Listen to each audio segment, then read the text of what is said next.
All right, I think we're live. Good afternoon, everyone. Maybe for some of you, good morning or good evening. Thanks so much for for participating in today's, which is all about how to leverage the key recruitment trends that we see that are going to change the playing field a little bit. And we're going to particularly focus on how to attract, engage, and assess candidates. Short introduction of myself, and then Matthias, I would love for you to also give a brief introduction. My name is Charlotte. I am one of the founders of Equalture. We are an HR tech company based in the Netherlands, and we're basically on a mission to shape the world of unbiased hiring. So our goal is to make sure that every single candidate gets the exact same opportunity to be hired for a job. And what we firmly believe is the way to be able to do so is by helping organizations to shift away from very experience-driven hiring. So very much focusing your evaluations on the CV. What did someone do in the past? And instead shift more towards focusing on what someone's talents are. What is your learning potential? What is your behavior in teams? And use that as an indicator to see if someone fits the team. We do that through gamification, which basically means that rather than applying by uploading only your CV, we ask candidates to complete a set of games capturing the competencies that are relevant for the role. So as you can imagine, the topic that we're going to discuss today feels quite close to home. Before I'm going to introduce the exact topic, Matthias, I would love for you to quickly introduce yourself. Yeah, more than happy to do that. My name is Matthias Schmeisser. I'm a senior director, a global TA, and employer branding at emnify. emnify is located in Berlin, Germany, also where I am located. It's a deep tech, IoT, B2B startup. We have roughly about 180 employees around the world, having headquarters in Berlin and Würzburg, but also are operating in the US and Latin America. So quite a global company. How do you know me? What do I do else is, I am a co-founder of the TA Crunch Berlin, a community that does regular events. I'm quite active on podcasts and talks as well. And one of my key areas of expertise is now skill-based hiring, but also, everything around talent analytics and employer branding and structured hiring. These are the topics that I enjoy most, and I'm happy to be here. Thanks, Matthias. And skill-based hiring. We spoke obviously a couple of minutes before we went live today. It's quite a buzzword. Everyone is talking about it. There are many different definitions of understandings of what people think it is. So we're definitely going to also touch upon that today. And I see you also brought some people from Berlin looking at the chat. So thanks for that. Very practical comment before we're going to continue. If you look at the lower right corner of your screen, you see two buttons, or maybe more, but at least you see a chat button and a questions button. If you do have any questions for Matthias or for me throughout the webinar, feel free to either put them in the question sections or just in the chat. I'm not the best multitasker, but I'm going to try to make sure we also answer the questions throughout the webinar. Quick introduction of the topic, because I always like it to, as I said, make sure that we have the same understanding of what we are going to talk about. And I'm a big fan of using statistics for that. So very short introduction. I think if we look at the key labor market trends, also, by the way, for last year, but what we will definitely see further develop in 2024 is obviously digital transformation that is going to have more and more impact on the way we work. A lot of jobs are digitizing, a lot of jobs are changing, which means there's a changing demand for skills as well. Obviously, there is a huge talent shortage, only going to grow. I'm going to show you a couple of statistics later on to show that. And last but not least, fortunately, there's finally more a need for D&I. It's also something that candidates are demanding more from organizations. So whether you want to do something about it or not, as an organization, you simply have to nowadays. So what do we see between 2020 and 2025? This is, by the way, sorry, I made a typo in my presentation. The World Economic Forum expects 85 million jobs to disappear and almost 100 million new jobs to rise. So as you can imagine, there's going to be a lot of jobs in a couple of years' time that we don't even know about today. And to make that even more surprising, what they also concluded in their same research is that almost 70% of all the children entering primary school today will actually end up working in a job that doesn't exist today. So I think that really emphasizes the urgency to not purely focus on, hey, what did you do before, but what are your talents to also succeed in a new kind of job. What we see when it comes to D&I, the need for D&I, 73% of all workers would be less likely to apply for a job if the company they are applying for doesn't prioritize D&I. Many organizations did research into that. I've used a Society for Human Resource Management. There are loads of similar researches out there. And then last but not least, when it comes to the talent shortage, by 2050, there will be over 120 million fewer people in the labor market only in Europe. So there's a huge decrease in the workforce, while the number of jobs is actually going to increase by 12%. So we have fewer people to fill our vacancies with, while the number of vacancies is going to rise significantly. Now, what would we expect then when it comes to talent acquisition? What kind of transition would we expect to see? What I at least would expect is that there would be a focus on someone's skills over their previous experiences when you are evaluating someone's suitability for the job, while prioritizing the candidate experience that is engaging and inclusive to make sure that candidates don't drop off somewhere in the process. The painful reality, though, is completely the opposite. According to LinkedIn, they did this research in 2023. Still, 81% of all companies is using a CV to screen candidates. So it's definitely focused on experience over skills still. And 42% of all candidates actually had a very negative experience throughout the hiring process. So we actually see the complete opposite. Matthias, we spoke, was it, I think 2 weeks ago, when we were preparing for this webinar. And we asked you, obviously, what are 2 topics that trigger you, which was, many different topics, but 2 of them were skill-based hiring and candidate experience. What triggers you when it comes to these 2 topics? What made these 2 topics for you the interesting ones to spend a little bit more time on? Oh, yeah. Thank you for that question. It was interesting because gave yesterday training on skill-based hiring. I have some people follow me on LinkedIn. And the topic here is when I look at the hiring experience or the recruiting experience, right? Let's talk about resumes for once, yeah, or CVs. I feel like it is the most biased document in the process.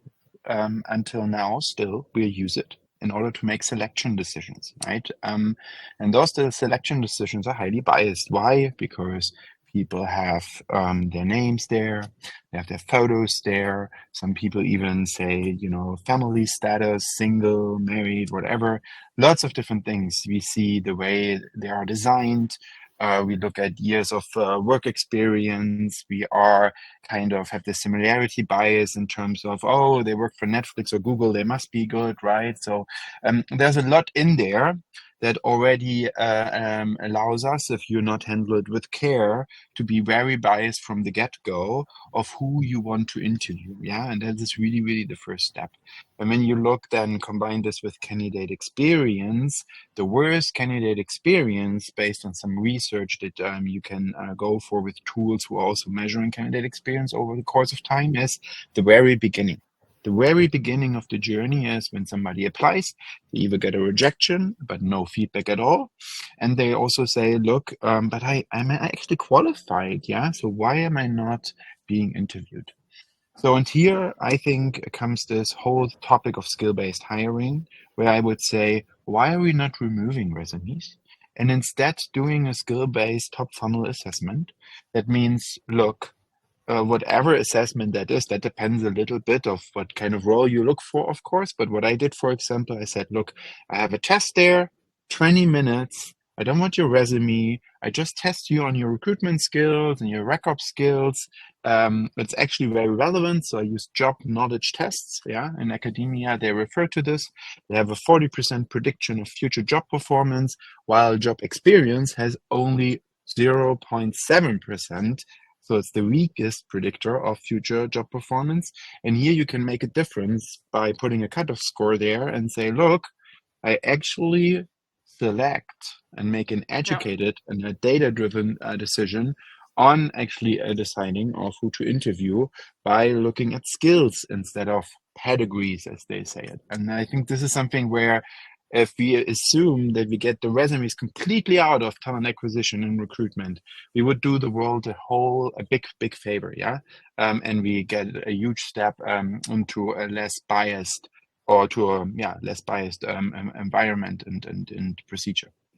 No, I couldn't agree more. I think it will be my dream that we let go of that. I do think that we need some time, but it's promising to see that at least more and more companies are maybe not fully letting go of the resume, but at least try to let go of some elements of it. So it's at least a good starting point. Hey, maybe to let's cut it into two pieces. So we have the candidate experience part, how to make sure that candidates are actually applying for a job and not dropping off somewhere in the process. And there's obviously the topic of skill-based hiring. If we would start with candidate experience, you already explained it a little bit, of course. I think if I understood you correctly, you think that the most damage with regards to candidate experience happens at the start of the funnel. What are most organizations doing wrong, in your opinion? Yeah, it's the mindset they apply to hiring. And let me explain this. For me, if you want to create a great candidate experience, you need to create a learning opportunity for both sides. That means for the business, for the people who interview, and for the candidate. If we just imagine that every candidate that interviews with a company gets stronger because they create a learning opportunity for them and they gain something out of that, then this would be something that, a lot of people would enjoy much more. Now, why did I say in the beginning of the funnel is the biggest problem from a candidate experience perspective is because there you don't get any feedback. You just get an automated rejection email. You say, look, based on this and this, you're not a fit. And then that's the first problem. And the second problem is, why are we not having the decency, if we spend time with people and interview them, to at least call them and give them feedback, a structured feedback on why they did not move forward? Yeah. And so that leads us then to the combination of skills. Why? Because most of the companies are afraid to give feedback. And why is this such a big topic? Because they don't have structured feedback. They don't have qualitative feedback based on their performance. Why don't they have this? Because they don't know what good looks like. They don't have an understanding of what a high performer in the organization looks like. And that's why they cannot give accurate feedback on, hey, this is what we look for. Here are the skills that we have assessed, or these are your shortcomings, and this is how we approach it. And that's why you did not move forward. If people would have this internally, such a structure, such an assessment approach, then they would probably be more willing. And if you have biased feedback on candidates, of course I don't want to share it, right? Because I don't want to share it because, oh, she didn't smile a lot, or she did not answer all of the questions. Well, that is not good feedback, right? And I think this is where it starts getting a little bit more problematic. And this is why people or companies have a hard time to really share open feedback. Yeah. Hey, so if I try to summarize what you're saying, correct me if I'm wrong, but I think you basically said, because of the fact that oftentimes instead of sometimes, organizations might not be fully aware of what is it actually that I'm looking for, what are the skills that either make someone successful or not. They also more subjectively therefore either reject or advance a candidate, which leads to a situation in which they can't say, hey, these are the 5 things that we are looking for. You match 3 out of 5 or whatever. So therefore we don't see enough fit for you to continue. Was that the right summary? Yeah, somehow, and also having a structured approach, like to, for example, say, look, we ask you these questions about, let's say, relationship building, and then people Hmm. are not answering the questions in a star method, for example. Yeah, they are too fluffy, they are not really in detail, right? And so the way you communicate, the way you answer this is also something that might, come across that, yes, you might know everything, you have the experience, but at that time, you did not perform on that level, right? So what I'm trying to say here is, yes, it's not knowing of what good looks like, not knowing what they look for, and not having a structure in place that actually is consistent with what they look for. Yeah. Hey, it makes me think of something that we do in our product. So to quickly get your opinion about that. So what we do is a candidate completes the games as part of their initial job Mhm. application. The employer receives the report, including the results of the candidate, but also to what extent do the results match the competency profile. Mhm. So yeah, to what extent is there a fit between the competencies of the candidate and the Yeah. competencies that we are looking for. What we do for the candidate is that we immediately also send them their report with all their results. We also include a talent development guide to further develop yourself. But what we never do is share that competency profile. So the candidate Mhm. knows their scores, but they don't know what were the scores that the organization was looking for. Would you then Mhm. recommend to include that so that you have that perspective on? Because we try to make it a valuable experience, but if you don't know in what context you should read your outcome, then how Yeah, no, valuable is it? 100%.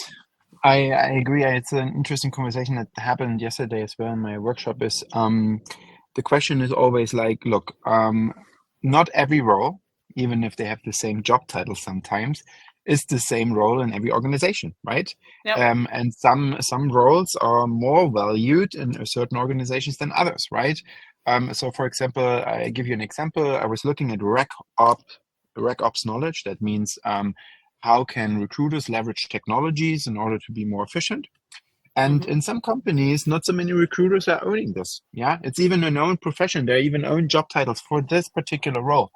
And then somebody came back to me after doing that test, that skill-based top funnel test, and said, "Look, Matthias, I don't think those questions were relevant. Yeah, for the role that I applied." And it's like, yeah, that's your experience in the past. For me, this is a very key skill in the organization I need yeah, because we have a lot of technology that we work with and to become more efficient. So yes, it depends, right? But that is something what I always say, you can do this by messaging. Yeah, be clear upfront of what you assess candidates for. Be on eye level. So many times candidates don't know what to expect in an interview. Yeah, they yeah, don't know what will be talked about, right? And so small things like, look, we are talking about this is the role, that's the topics, and that's the expectation for the role in this yeah, seniority. That's something I need. And then I can prepare properly. Yeah. Some organizations even share questions up front.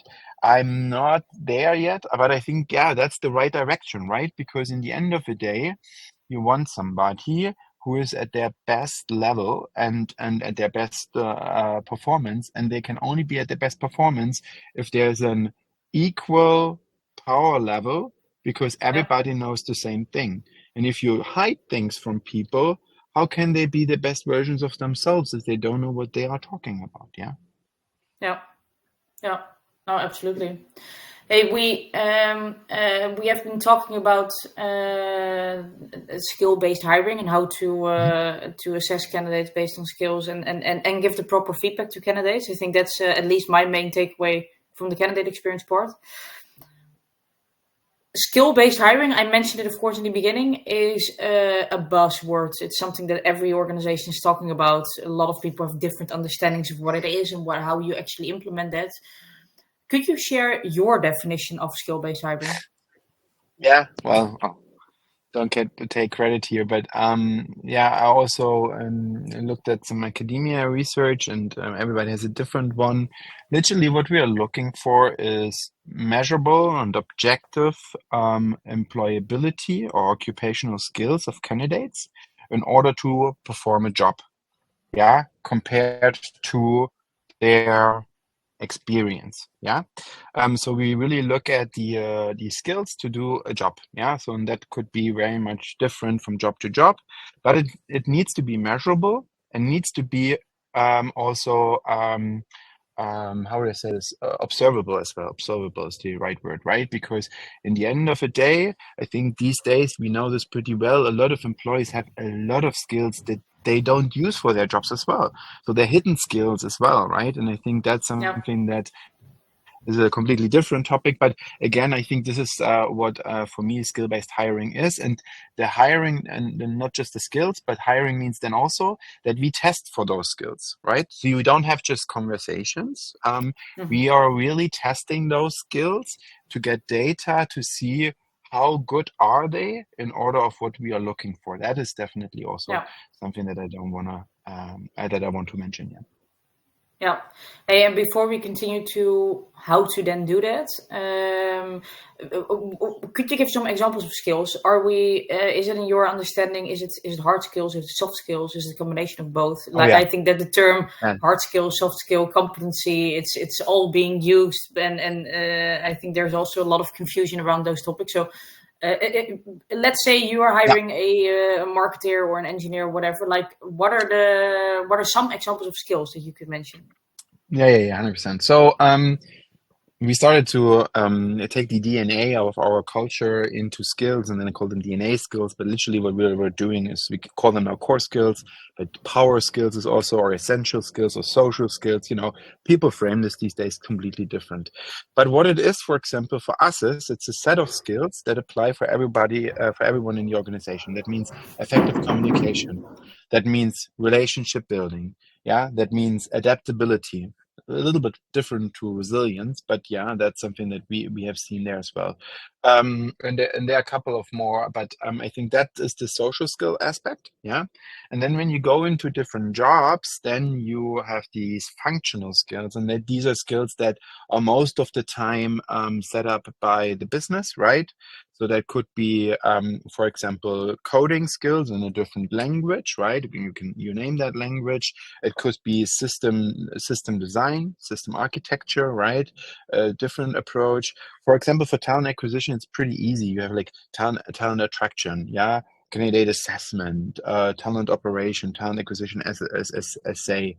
What we always do with businesses is to say focus on 4 to 5 essential skills in the business, right? Sometimes when you let leaders build those skill taxonomies, they start up coming with like 15, 20, and it's way too much, right? You want to make it as simple as possible to say, what are the core skills that this person can do the job in their first day? Yeah. Hey, and being an advocate of the devil, then because there's obviously a combination then between what I would call the transferable skills. I think more and Mhm, more important in the digital transformation. So for people mhm, who aren't familiar with that term, transferable skills are basically the soft skills that Matthias mentioned as an example. So adaptability, learning ability, the how do you deal with feedback, those kinds of things. Basically the skills that allow you to be up and running in a new job as well fast. So it's not necessarily dependent on a specific role, but it depends your success in a larger variety of roles. And then there's what you call the functional skills, so the coding test, or maybe for marketer that you work in an advertising yeah. platform before. What should be, in your opinion, then the balance between these two? Because you could argue, of course, that the functional skills, yeah, how relevant are these skills in the long run? If the job market is changing that rapidly and jobs are constantly changing, how much value should we then actually add to the functional skills in that process? Yeah, good point. It, of course, depends always what kind of role you look for and the seniority level, right? But let's go in the different direction. I think especially in tech hiring, we have over-indexed on functional skills a lot of times. Yeah, we wanted to have the best engineer, et cetera, et cetera. But what you can see when you look at career progression and career paths, that actually the social skills are the most powerful skills to move forward. Yeah. So what we have seen with engineers, for example, when they are senior engineers and they need to decide which road do I take now? Do I become a people leader? Or do I be an expert track? Yeah. these two different tracks. And there is really the topic of, well, if I'm just saying I'm not a people leader, yeah, but I'm an expert, then it's still about how do I share knowledge? How do I communicate to people? How do I enable teams? Yeah. And these are skills, these are based on that social skills. So I would argue Yep. the more advanced you are in your social skill set, the easier it is after a certain time in your career to actually move to the next level. And therefore, it's sometimes underestimated because we just look for social skills at 20 or 30% maximum for engineers. And that's way too low, right? Because in the end of the day, if you want to make a career in your profession, you need to master those social skills. Yeah. Yeah. Yeah. No, clear. Hey, and then you mentioned a couple of minutes ago, extremely important, obviously, how you actually then measure those skills, and that you also enable yourself to basically objectively compare the outcomes of candidates. Let's say compare the data that comes out of that. What is for you an assessment, or like what are different assessments that you because I think that I'm obviously biased, but when I think of the word assessment, I immediately think of a psychometric test, but that's also because my company does that. But there's of course situational judgment tests, there's indeed the coding test, there's structured interviews. But what are the types of assessments that you really like, and why? Yeah.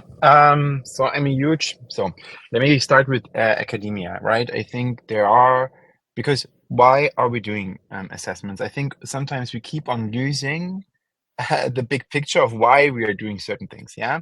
So we start recruiting because we want to predict future job performance, right? We want to make sure that the person that we hire is great in what they do. Now, how do I find that out? One thing is very obvious, one which most of the people use these days is structured interviews. Yeah. So I'm asking multiple different people the same question, and based on the expectation level that I have and the interview questions I have, I can compare them. Another, and I think this is sometimes not so much leverage, but you see this in engineering a bit more, is work sample tests. That means I actually have tasks that they do on their day-to-day basis that is important to succeed in this role. So you kind of, instead of just having conversations, you actually let people work in real time. Pair programming is a very good one, but maybe also, you build scenarios, 15 minutes, kind of, okay, how do you go about it? And you learn things about how do they solve problems? Do they jump to the conclusion or the true solution very fast? Or are they asking clarifying questions? So topics like that, I think, where you can get a lot of color on. And then another one is that I really like is, of course, this job knowledge test that I use, Top Funnel, right?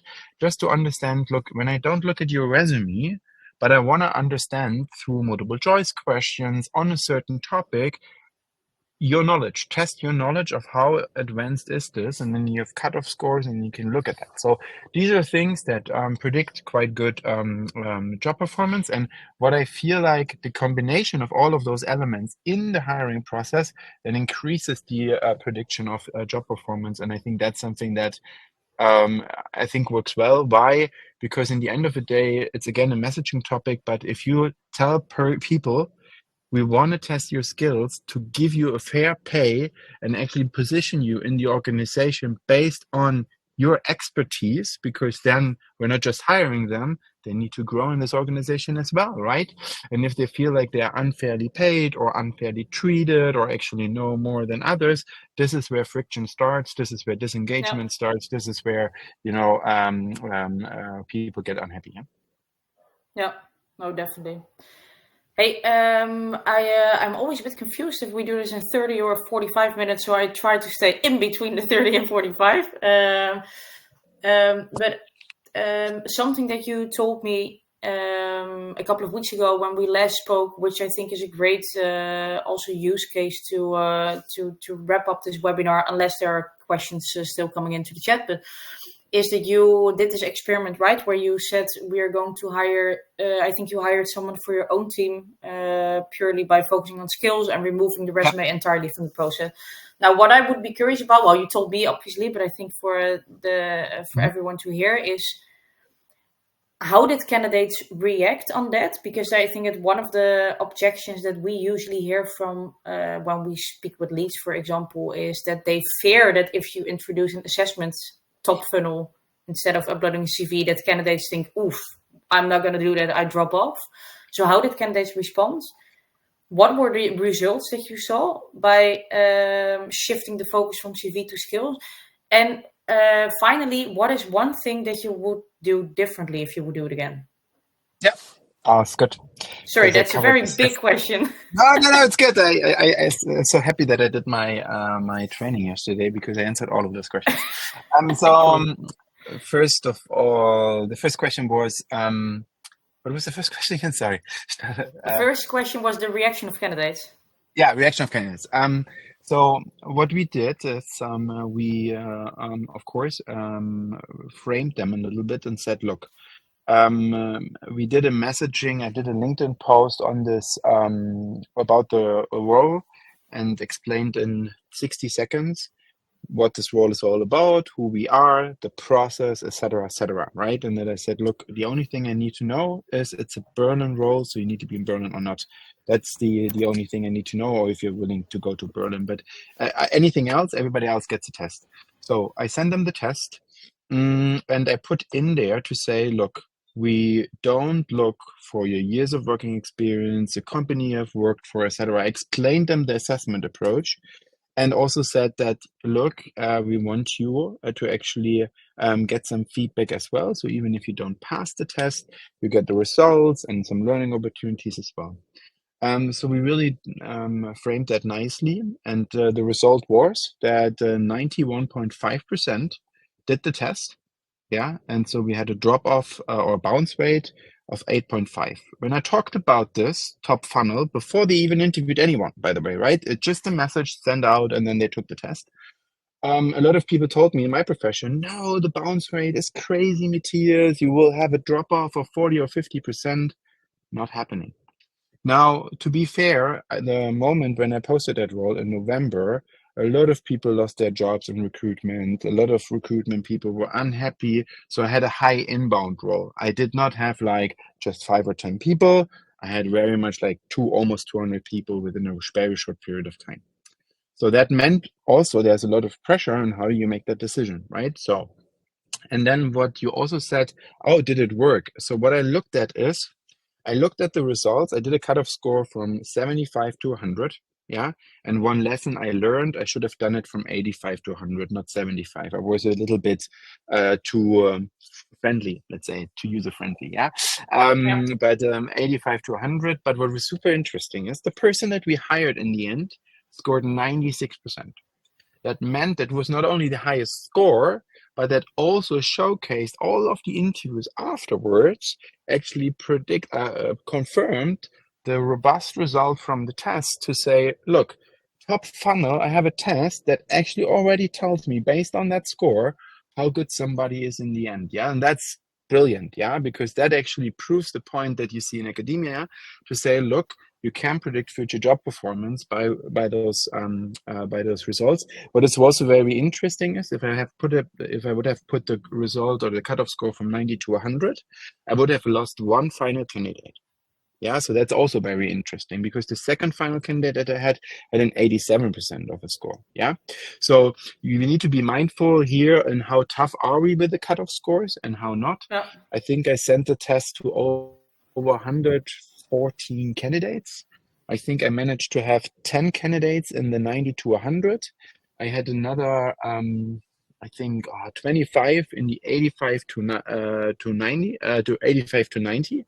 And then I had another 20 in the 75 to 80, and then I had 40 candidates that didn't pass the test. Yeah, so roughly these were the numbers. If you want to have them later, I can also look them up again because that was just from the top of my head. But just to give you a rough estimate of how the bounce rate and how the results were. So I eliminated with the skill-based assessment 40%. No, 40 people out of 114. So that's like, yeah, roughly 35 to 40% of the funnel just because they didn't pass the test. But they created a learning experience. They got proper feedback. They saw the result and they felt they were unbiasedly assessed. And that is super. Yeah. I think that's the most important thing. It's also something that we see in our platform that, funnily enough, it's, to be completely fair, not something that we expected when we built Equalture. We did expect a slightly more drop off when candidates were being asked to complete a game as part of their application, but candidates have the opportunity to leave feedback on our platform, so they can rate it but also comment on it. And we see a lot of as well in the comments. Like, it's not necessarily that candidates drop off because of time or whatever. It's usually because they either don't understand why they're doing it, or because they have the feeling, hey, this is probably not going to be an objective evaluation process anyway, so let's just drop off. And doing it the way you described at least makes it very objective and easy to compare between candidates. Yeah. Hey, I have an interesting question in the chat. I already answered it meanwhile, but I'm also very curious about your experience because I'm obviously a little bit biased here in my answering. Roslyn, I hope, by the way, sorry that I pronounced your name correctly, asked the question, I totally understand skill-based hiring needs to be done. However, in regards to some tests, I know some aren't the best tests. They can cause anxiety or stress, myself included. Can there be other ways to use skill-based hiring without tests? Yeah, so of course they can. So it depends a little bit of what kind of problem are you solving. Yeah, so top funnel, I would say that's super hard to do it without any test, right? Because you need to go to interviews then, right? If you want to get rid of resumes and you don't want to do any test up front, then you need to start interviewing everyone, right? And how we did this, we had 3 elements, and I'm just looking at without test, without tooling at all. And the 2 elements that we used was the structured interviews, right? So we created interview guidelines, we defined the skills up front. That interviewer, these are the skills you need to cover. Here's the definition, here's the seniority level, and here are the interviewer questions. And then we sent this out so that there was a nice blend of, okay, this is what I need to ask, here's how I can compare, and this is what is expected. And I know with the answers that the candidate gives me, if they actually answered it correctly or not based on the level of expectation. So that's one thing you can do through structured interviewing. And the other thing is probably then to say, look, work sample tests. Now, the work sample tests, I feel like it's also something which is a little bit tricky, yeah? Tricky in the sense we have introverts, we have extroverts, right? And I feel like especially interviews are per default a little bit in favor of extroverts than it is for introverts, right? While I would say a work sample test can be very interesting for introverts because they get a problem. They're most of the time very smart people, yeah, and then they get obsessed with the problem solution, and then they show something completely different aside. But I would also argue, can we create processes or hiring processes that fit for everyone? I think that's almost impossible. Everything you do, you need to make a decision. And yes, there will still be people that will not benefit from it, or that have certain personalities or disabilities that you cannot make everyone happy. That's at least my experience. So you can try to make it as consistent, as structured, but neurodiversity, for example, a huge topic there. How do you make this happen? How do you make this more inclusive? And from that perspective, is that something that is super, super tricky? But this is a little bit how I would answer that question. Yeah, it's just it's so because you do have to. It's a question that we also oftentimes get. But you need to have something as a replacement of the CV to make your screening doable without having to phone call everyone. But then it's I think it's at least Rosalind, a very good point that you mentioned, to be very critical of the tests out there, and do they actually contribute 100%. To a positive candidate experience. And a very good one, Matthias, that you mentioned as well. I would recommend everyone, if you ever look for a test to use in your hiring process, always very critically assess how inclusive they are by design, because not all tests indeed serve neurodiverse people, but also a good example is cultural bias. Classic personality questionnaires are very much favored towards Western instead of, for example, Asian culture. So that's always something to be very mindful of, I'd say. Yeah, couldn't agree more. I have one more question from the audience, and then to wrap it off, I have also one more question for you from myself. Federa is asking, how important is adjusting the process in candidates' generations? Not all generations want to be approached in the same way. I'm very curious about your opinion here. Yeah, that's a good one. I'm a huge fan of, hiring process to standardize the hiring process, but giving the people a little bit flexibility. So, for example, of course, if you hire an executive or an intern, there's a difference, right? It's not comparable, right? But what I think is really important is let's pick something that has to do with the rise of technology. Let's call it AI. Yeah. So these days, it's very interesting that a lot of candidates use AI already, right? They write their resumes with it, cover letters, they even do coding challenges, right? So the question should not be, have they used AI or not, but how they use AI. So maybe do a prompt engineering challenge of trying to understand how would this person use certain technology in order to solve problems. Yeah. And I think that is the more interesting part, so that we get a little bit of a different perspective on how you assess people by actually see how they use certain platforms or certain technology. Yeah, so it could be something like, I'm looking for a social media marketeer, and you identify, well, TikTok is a channel that I think is great. I have not been growing up with TikTok myself. I'm not an expert by far, right?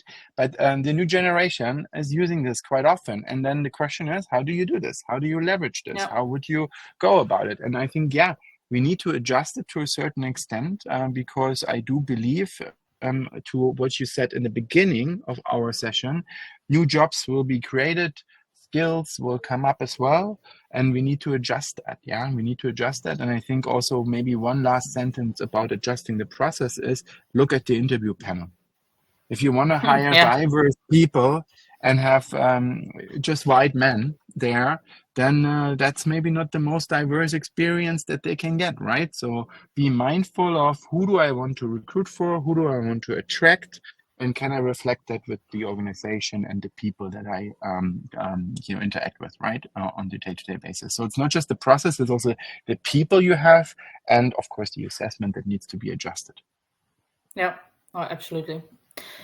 Hey, my final question for you, because I think, let me double check. No, I don't see any other questions. Because we spoke about, obviously, the need to eventually, or desire to shift from CVs to skills, how that ties into or links to candidate experience, and how to inform candidates properly. This is quite a big shift, of course, for organizations to go through. Like, this is already, I think, for a startup or a scale-up, a transition, but especially for the larger organizations, this feels like a revolution to them, probably. I always try to make our webinars as tangible as we can. So what can you already start doing tomorrow to make this slightly better? So if you would have an advice for one or two things you can already start doing tomorrow in order to adjust to the market trends without maybe drastically disrupting your current processes, what would it be then? And I know that's always a very tricky question to ask. It's not that tricky as you think. I think what I most of the time say to people is, look, if you want to stand out in recruitment, it sounds very obvious, but is to master your basics. Make sure that everything that needs to happen is in place. And let me start and to get very specific here is kickoff meeting, intake meeting. That means, am I asking the right questions when I are actually, have my first conversation with a hiring manager? Am I asking, how does your team look like? What kind of personalities do you have in your team? What is your skill gap analysis? What are the goals for this person? Do I have 30, 60, 90-day goals? How they contribute to the overall company goal? Are you having performance issues when you're, having certain features to deliver on your product roadmap? Yeah, it's conversations like that that will up game or up level your understanding of what kind of person do I need to hire into a team, into an organization, that they have specific goal settings and challenges that they confront with. So many times we are just looking at the role, we are hiring, we use the job description that we have used 3 years ago, we don't even update them, and then you'd be like, oh, I wonder why this is not flying. Well, because maybe the team has something, a little bit of a more, let's say they're very introverted and they have a problem to connect with stakeholders in the organization. So maybe a little bit more extrovert that enjoys talking to people and connecting with people might be the perfect fit for that team to help them to actually make the next step and be much more integrated than being siloed in an organization. Something that you cannot find in the job description. That's why really master your kickoff intake meeting with hiring managers, asking the right questions. And from there, then also ask the question like, how do you know if the candidate is good or not? The hiring manager, ask them. How do you know that their candidate is actually good? What needs to happen to tell you what are your signals, what are your indicators, and these are things I think you should do. You should ask. Most of the time, I remember when I was a recruiter, I had a hiring manager meeting and I just interviewed the hiring manager. What is your leadership style? How would you describe your leadership style? Most of the leaders don't have an answer to this. Oh, that's a good question. How would I? Well, yeah. So it's topics like that that gives you also a little bit of an idea. If, for example, you have a micromanager, could always happen. Yeah. Are there people that maybe drive in such a micromanagement environment because they're very deadline oriented, they're very structured? For them, it's not a pain point. For others, it's probably they creep and freak out, right? So understanding about certain topics like that will help. Yeah. I think that's something that I would advise people to do as a first step. Yeah, a really good one. I think to maybe add to that, something that I wrote in my book. I'm writing a book on how you can start implementing competency-based hiring, is to also ask the hiring manager, because the funny thing is that hiring managers often have a very clear idea on, hey, someone who's successful in my team or is not successful, what are the things that make them either successful or not? So that's always something that I would always recommend to ask him, like, hey, look at maybe the top performer and the slightly lower performer in your team. What are the things that make them either stand out or having difficulties? And then oftentimes you have a crystal clear idea on, hey, they are maybe not flexible enough, or their collaboration skills are not enough, or they can't keep up with the pace of the organization. It gives a very good starting point to at least reveal a couple of those things to be aware of indeed. Yeah, 100%.